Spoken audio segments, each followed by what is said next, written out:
Hi,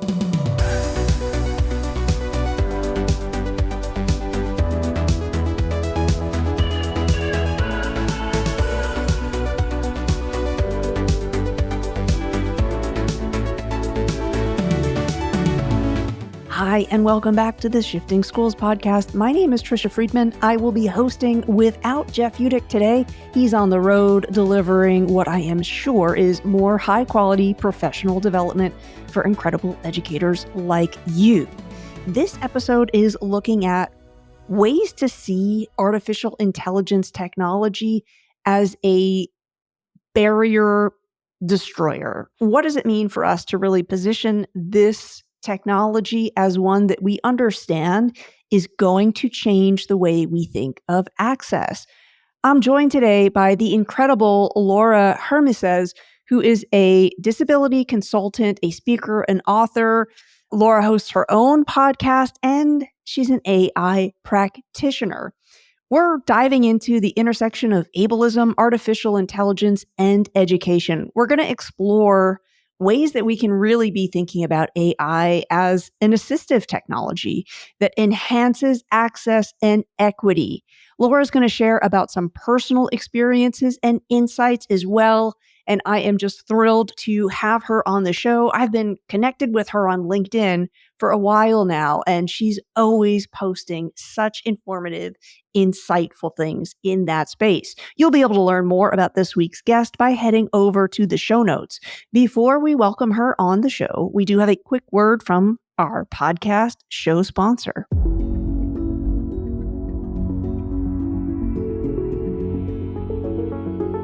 Shifting Schools is excited to be sponsored by newlight.io. Their platform is designed to simplify MTSS frameworks for personalized student support. Built by leading experts, New Light focuses on getting educators the answers they need fast. Which students need which levels of support? With simple data collection and insightful analytics powered by AI, New Light's platform provides actionable solutions to support your students effectively. Try it for free at newlight.io. That's newlight.io. Check the link in the show notes to learn more. Hey folks, FETC, that's the Future of Education Technology Conference, is just around the corner, happening January 14th through 17th, 2025 in Orlando. It's your chance to be part of the first and best EdTech event of the year. As a special offer, just for the Shifting Schools community, you can use promo code SHIFTING10 at checkout for an extra 10% off an all access or session passes. Head to FETC.org to register today, save, and get ready to bring the future of education into your school. That's SHIFTING10, all caps, SHIFTING10 at FETC.org for an additional 10% off. Offer ends December 13th.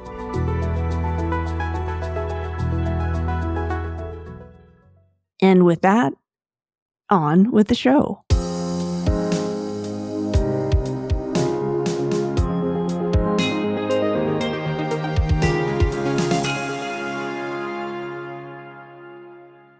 Laura, you're prolific on LinkedIn, and I really appreciate it because you've got so many posts that are speaking about ableism in very creative ways. And something that I've been looking at explicitly, we're going to talk a little bit about AI in this conversation, is that we have this technology now that we can prompt that's going to help us better understand if our framing, language is always evolving, or if a metaphor that I'm using might be considered ableist. And I'm really impressed at that test and how often it will really get it right. I'm wondering if you have some thoughts on artificial intelligence or generative AI as a means to rethink access and equity. So first of all, I want to thank you for doing that because a lot of people just don't bother. And there are so many, even for me, who lives this every day. I still make mistakes. I make missteps. I say things I shouldn't have because what a lot of people don't realize is that just because I have one kind of disability or two or three doesn't mean I have complete insight and I don't have sensitivity to everything. And I sometimes feel like I should, but that's obviously nobody does.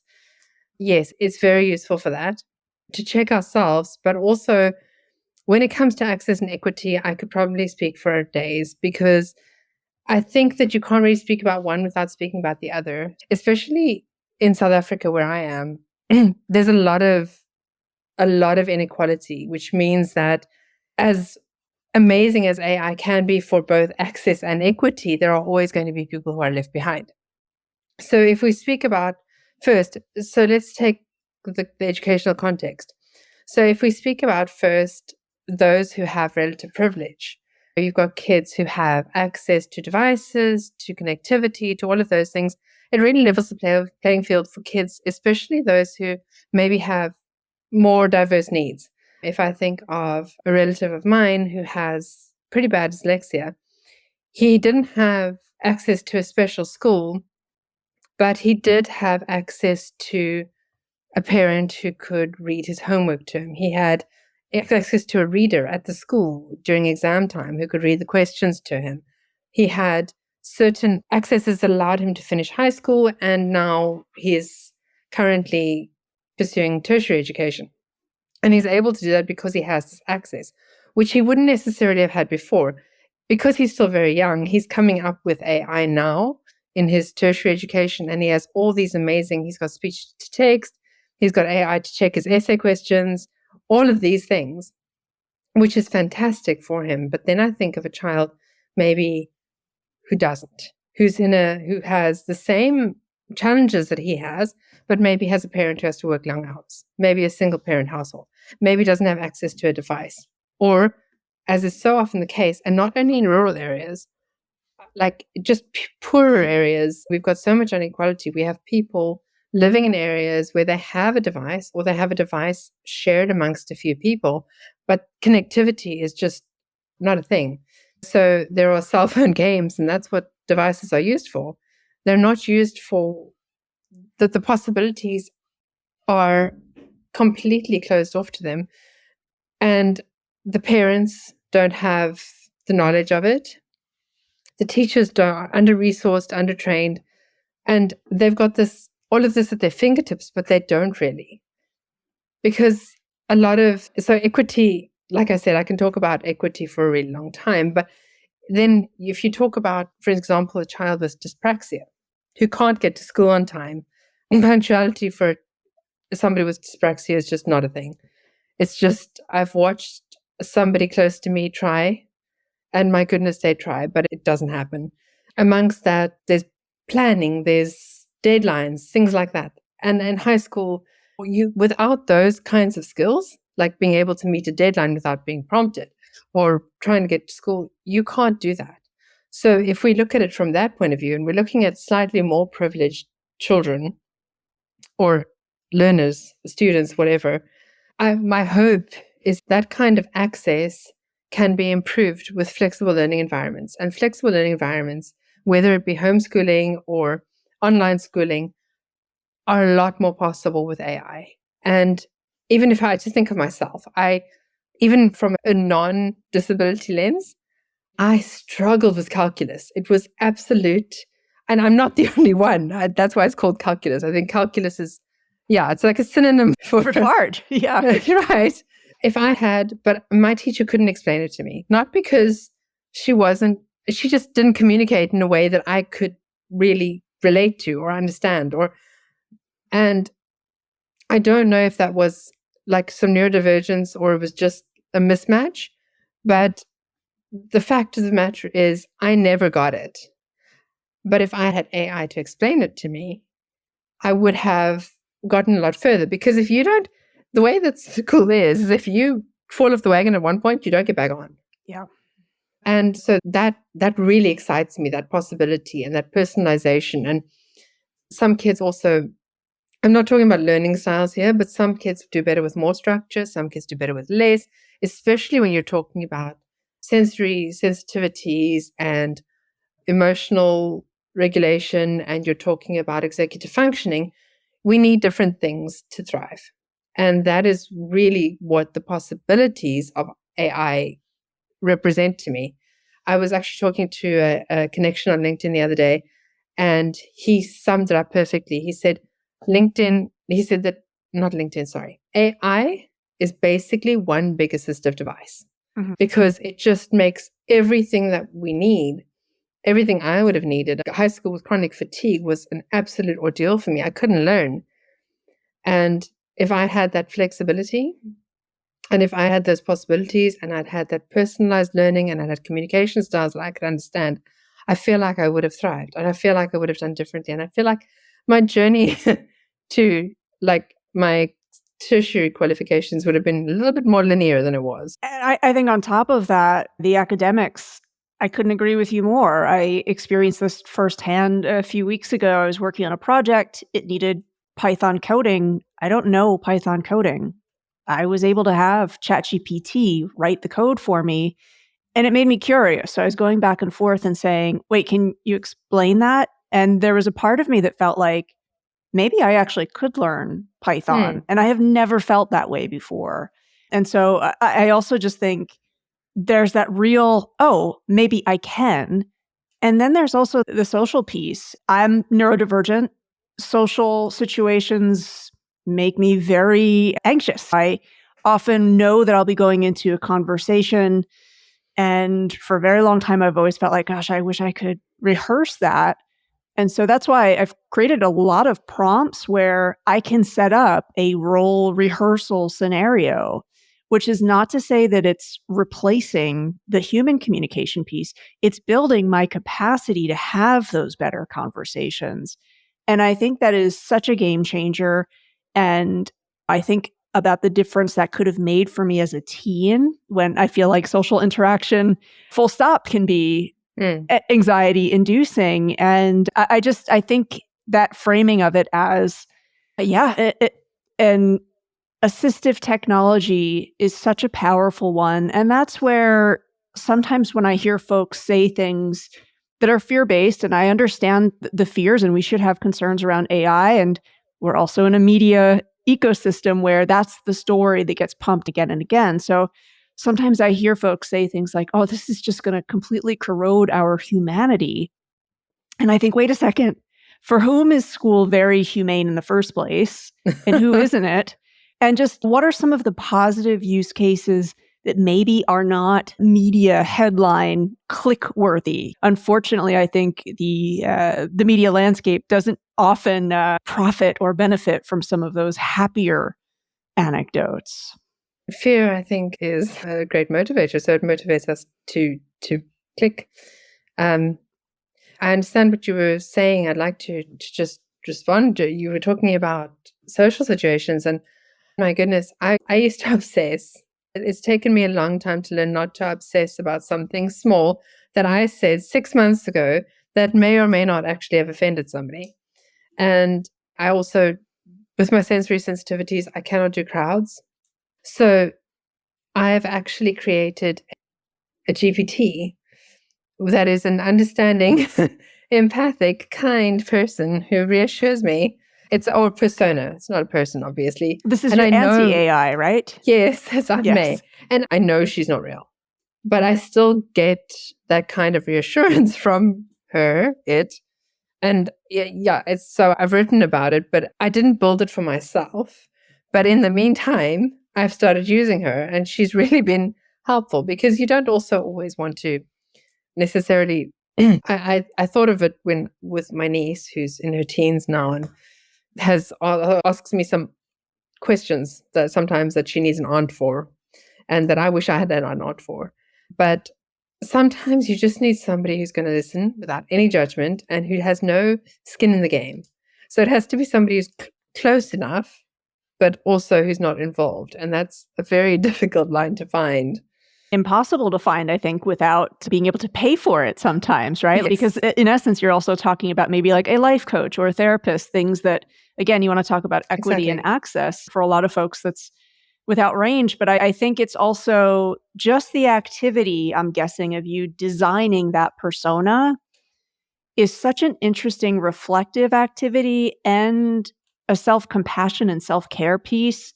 I have a loved one who's going through radiation at the moment for a cancer diagnosis, and they were confused at some of the information the doctor was giving them in terms of different treatment programs.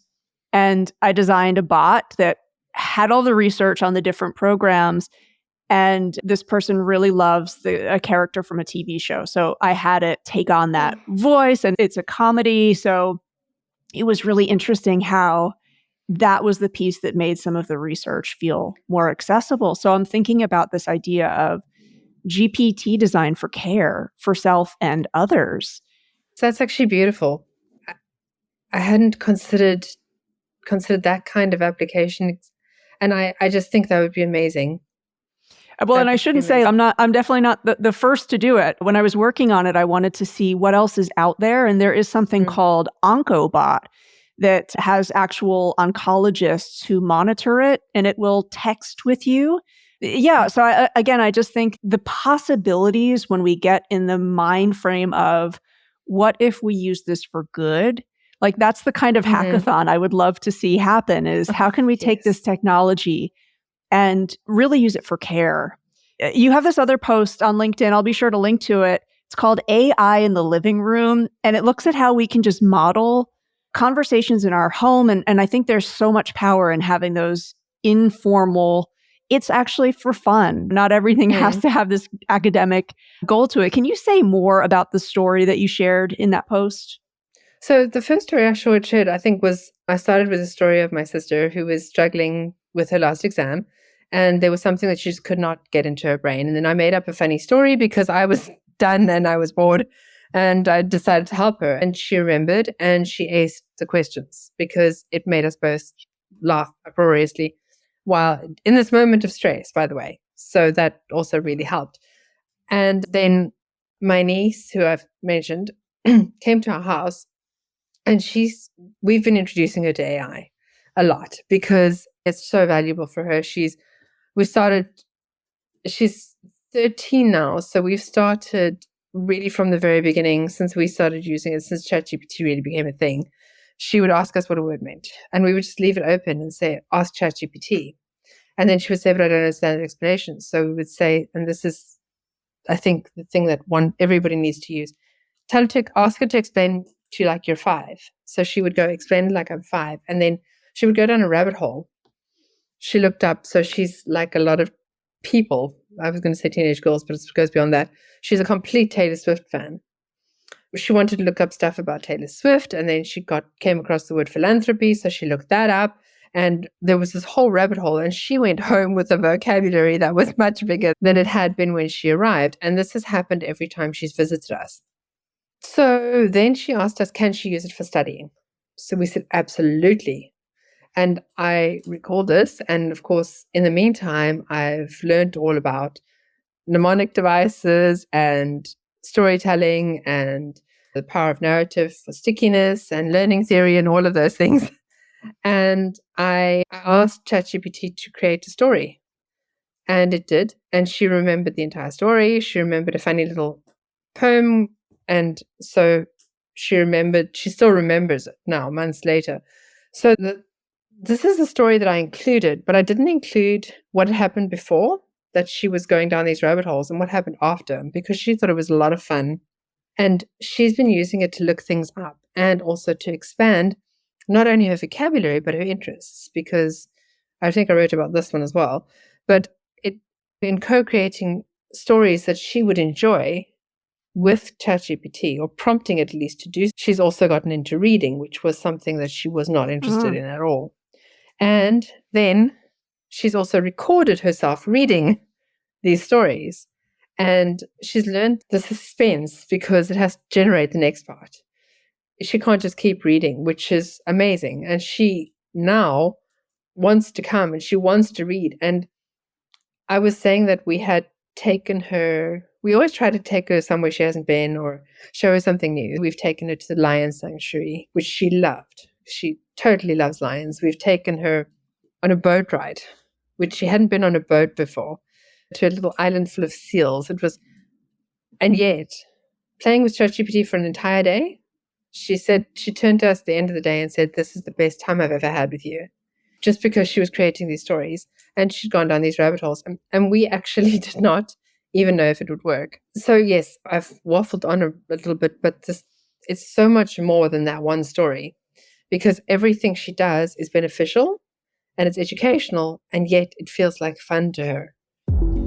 Educators, are you searching for a new space to connect, collaborate, and grow? Well, Camp Shifting Schools is your new home. With the decline of X, formerly Twitter, we're here to offer a safe, welcoming community where you can join other passionate teachers. Take part in free courses, webinars, and live AMA sessions to evaluate your practice. Ready to join the conversation? Head over to camp.shiftingschools.com and become part of the camp community today. Learning and connecting awaits.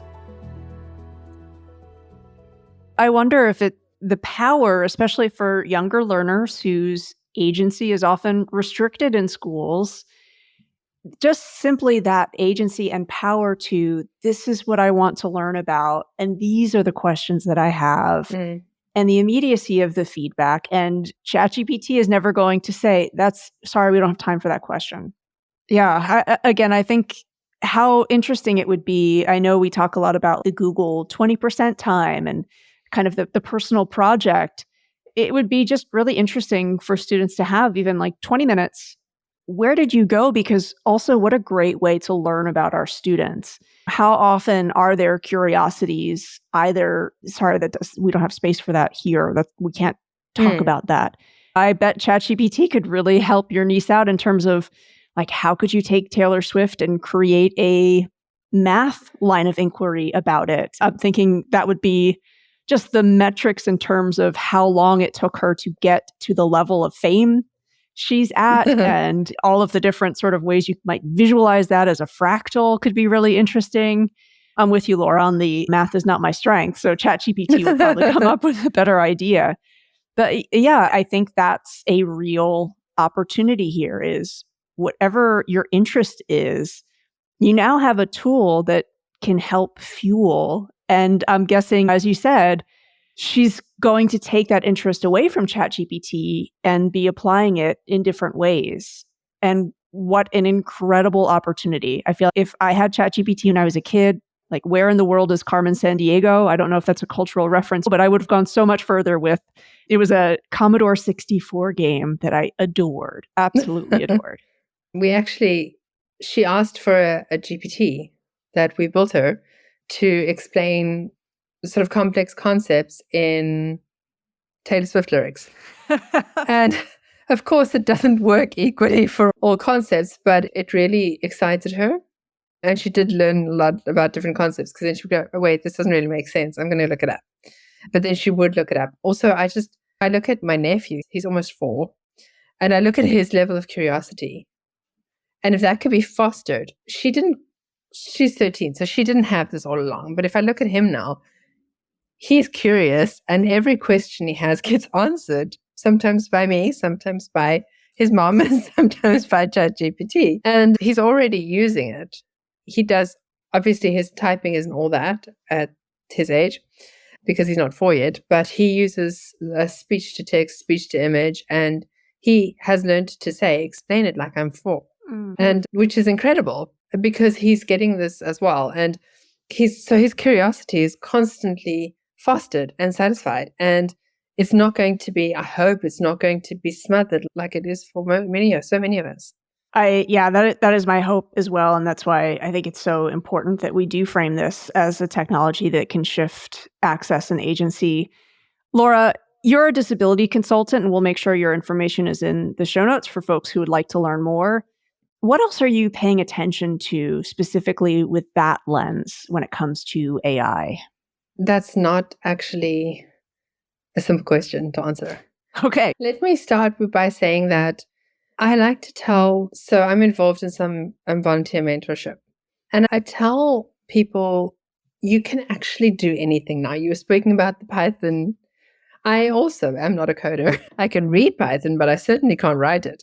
And sometimes even the reading gets a little complicated, but I have created applications and things using Python because of ChatGPT. And I keep saying, you can do anything now. You really can. But people don't necessarily consider what to ask, what they can ask.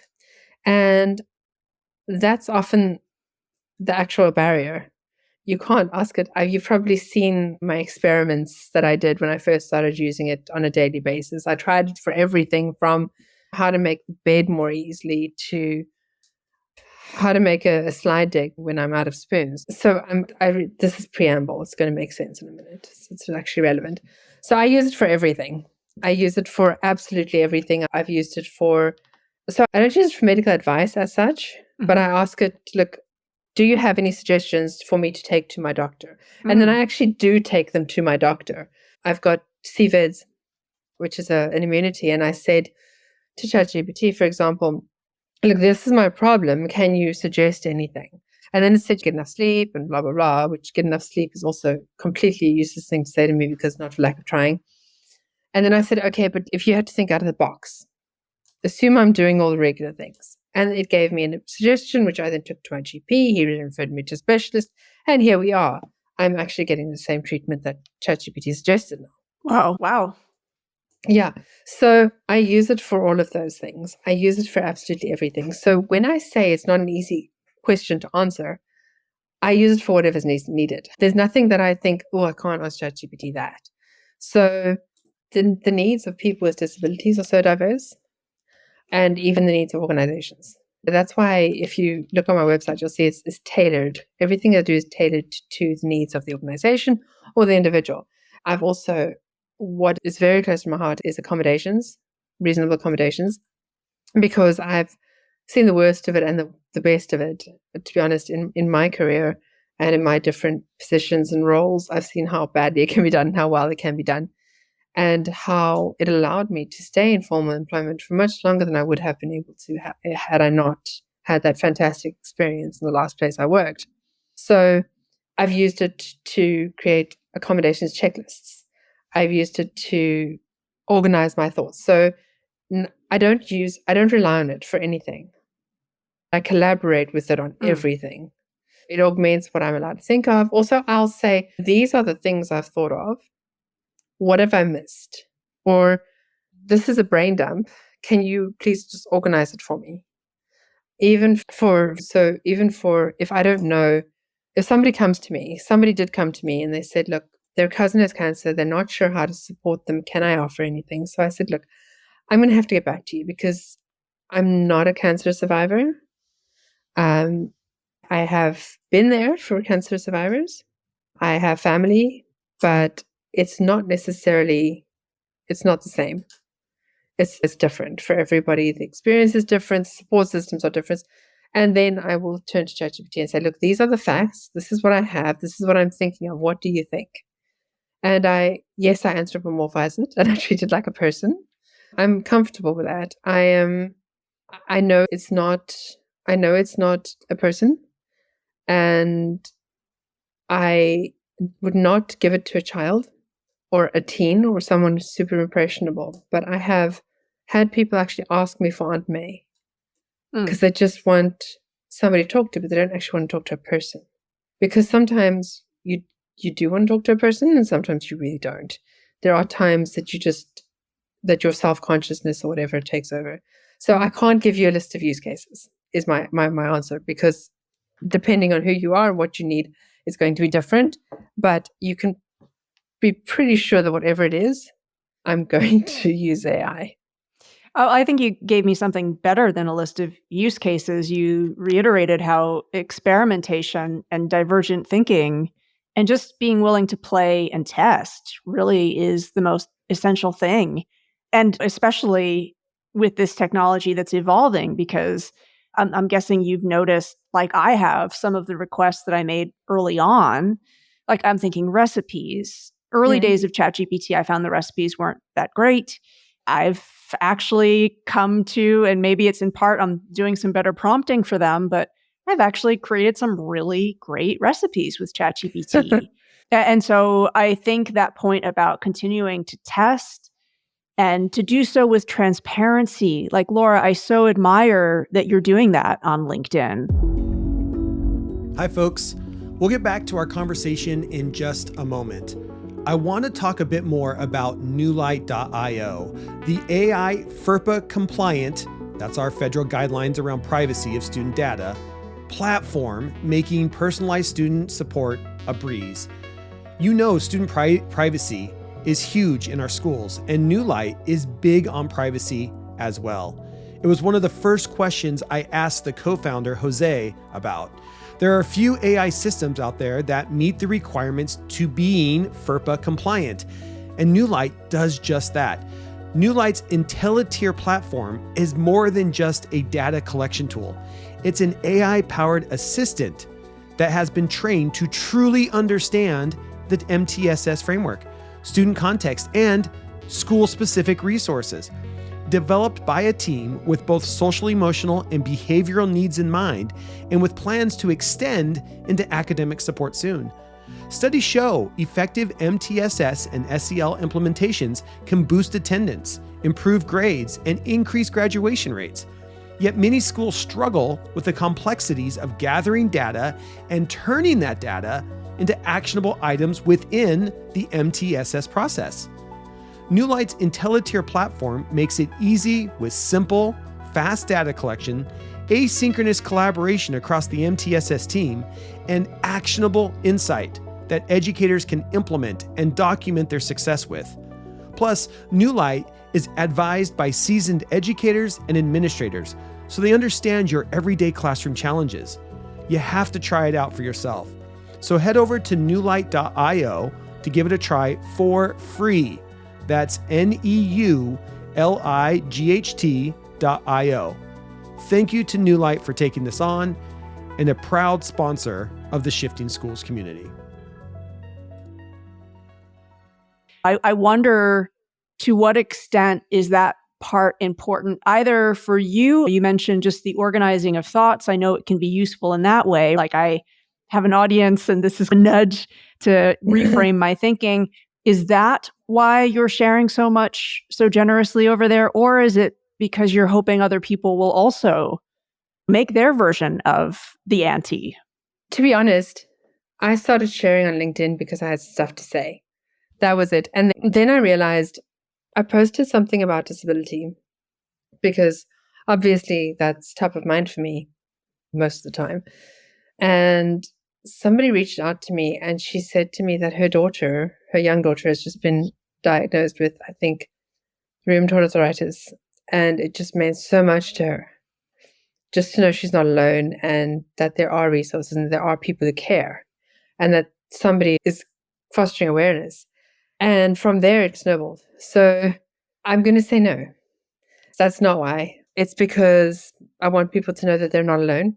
Mm. It's because that is my primary goal with the disability posts. There are a lot of people who are well-meaning but misguided, and they can actually cause quite a lot of harm without meaning to. So I also hope that it's that. And then when it comes to AI, it's just such a part of my life. It's a part of everything I do.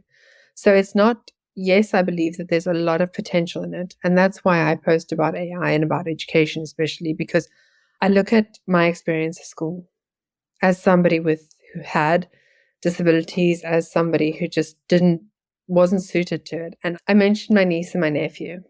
I don't want that for them. I don't want that for any kids.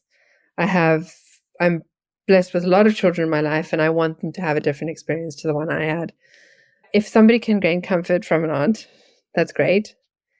But if somebody can gain a change in environment or support or comfort from some of my posts, that's what I'm really hoping for. I'm trying to be the person I wish I had. Again, listeners, I will link to Laura's LinkedIn profile. You definitely have things to say, and I'm so glad you're saying them in that space. It's a reminder to me, our social networks, I know sometimes people belittle how significant they can be, but for me, I would say, you're talking about the need for school to change.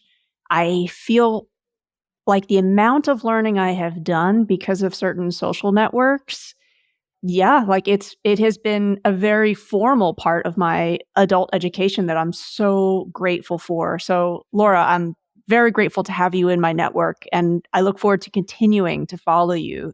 Thank you so much for coming on the podcast and sharing your thoughts with our listeners. Thank you, Tricia, and thank you for having me and for listening to me waffle, and also for your presence on LinkedIn, because it has been so valuable to me. Thank you. The opposite of, I don't know what the opposite of waffling is, but you didn't waffle. I'll ask ChatGPT what the opposite of waffling is. Thanks again. Thanks. Bye.